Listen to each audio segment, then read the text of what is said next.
હવે જોઈએ અગત્યના સમાચાર। શુભમને 70 લાખ રોકડા સાથે ઝડપી પાડ્યો। પોલીસે દિલીપની ફરિયાદના આધારે તપાસ શરૂ કરી હતી।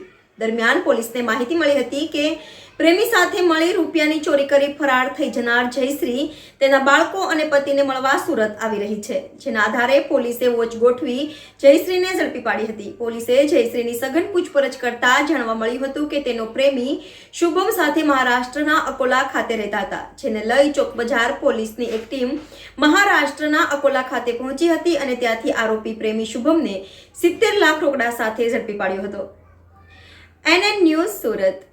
દર્શક મિત્રો, તમારી આસપાસ બની રહેલી અવનવી ઘટનાઓ વિશે જાણવા માટે NN ન્યૂઝને લાઇક કરો, શેર કરો, સબસ્ક્રાઇબ કરો અને બેલ આઇકન પ્રેસ કરો, જેથી આપને નોટિફિકેશન્સ મળતી રહે। NN news Surat.